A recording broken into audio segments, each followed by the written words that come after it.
Og vi er på Egelundsvej nummer 18 i Strøby 4600 Køge. Og vi står og kigger på et lærketræ i en forhave, og det lærketræ skal ned. Kigger på huset her ved siden af og har sådan cirka en idé om, hvor stort det er. Og det skal bare ned, og alle grenene skal køres væk, og stammen skal skæres op til brænde.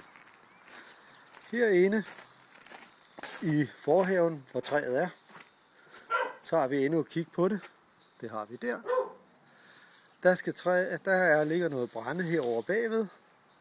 Når vi har væltet lærketræet, så skal det brænde med en læsemaskine køres over og lægges på græsplænen herover, så vi derindefra kan komme ind bag og venstre om huset, henne på hjørnet herhen, for at komme ind med maskiner, hvor vi skal arbejde inde bagved.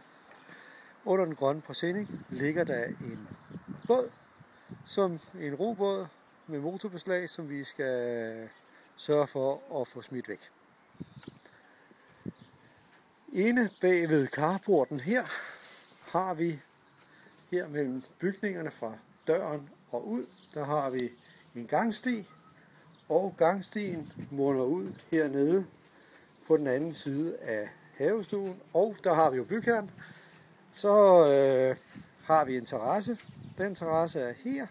Der skal vi tage stenene op, bortkøre stenene og etablere en større terrasse, der er 5 meter ud til stuben derude, og 6 meter over til, ja, der er oprundinger på papir.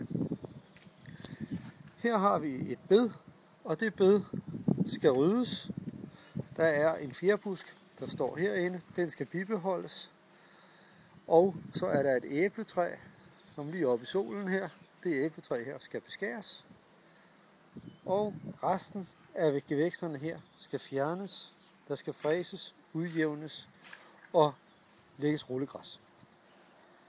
Tilsvarende hernede fortsætter vi med rullegræsset, indtil vi kommer ned tæt på det her æbletræ, der står her. Og bagved det er der nogle frugtbuske, og der skal omkranses af rullegræs også. Men buske og træ skal blive stående. Her fremme har vi et æbletræ. Det æbletræ det skal beskæres, sådan så det bliver nogenlunde pænt.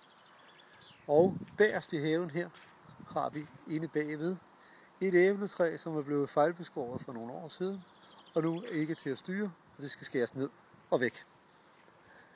Vi går ind og kigger på stammen herinde. Stammen er her i 3 dele. Der er et skur herover, og så er der en have inde bagved her, hvor der ikke er noget, der er umiddelbart og farligt, der kan falde ned. Men der er forholdsvis højt op. Jeg tror, der er 5-6 meter til toppen. Så er der et lille haveskur her, som vi heller ikke skal vælte noget ned i. Rundt langs med hegnet her, hele vejen rundt, skal der sættes et grønt hundebeskyttelseshegn, så hundene bliver inde i haven. Og det skal fortsætte hele vejen op på den her side af huset, hvor maskinerne skal kunne køre ind. Og heroppe, der har vi så brændestakken igen, og det er den brændestak, der skal ind og ligge i forhaven her. Mellem huset og hækken skal der etableres en låge, sådan så man kan komme ud og ind uden besvær.